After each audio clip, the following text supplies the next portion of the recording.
কুমিল্লায় rotary club of Comilla ভিক্টোরিয়ার 12তম charter day ও 400তম নিয়মিত সভা অনুষ্ঠিত হয়েছে। বৃহস্পতিবার রাতে নগরের একটি পার্টি সেন্টারে এই সভা অনুষ্ঠিত হয়। এ সময় এক পা হারানো ব্যক্তিকে কৃত্রিম পা প্রদান, সুবিধাবঞ্চিত মানুষের মাঝে সেলাই মেশিন বিতরণ ও নগদ অর্থ প্রদান করা হয়।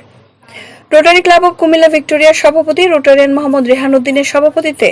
অনুষ্ঠানে সাবেক জেলা governor Rotarian Dilnashi Mohsin, Rotarian professor Jamal Naser, Rotarian Lutfor Bari Hiru, Rotarian Abu Azmal Pathan, Rotarian Abdur Rahman, Rotary club of Comilla ভিক্টোরিয়ার সাবেক সভাপতি রোটারিয়ান অধ্যাপক ফারুক আহমেদ, সাবেক সভাপতি রোটারিয়ান আব্দুল মতিন,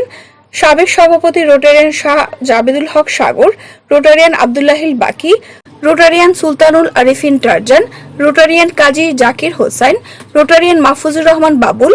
আইপিপি আতাউল মাসুদ রাজীব, সাধারণ সম্পাদক Rotarian Selim Reza, president elect Rotarian Mofizul Islam Patwari, সাধারণ সম্পাদক elect Rotarian Swadhin Azad, Rotarian Fazlul Haque Joy, Rotarian doctor Sohag Chakraborty, Rotarian Humayun Kabir, Rotarian Shah Alam, Rotarian Roza Khan, Rotarian Shyamal Mitra Dhar, Rotarian Shimul Dutta, Rotarian Mohammad Saifuddin Roni, Rotarian doctor Enamul Haque, Rotarian Rocky সহ আরো অনেকে উপস্থিত ছিলেন।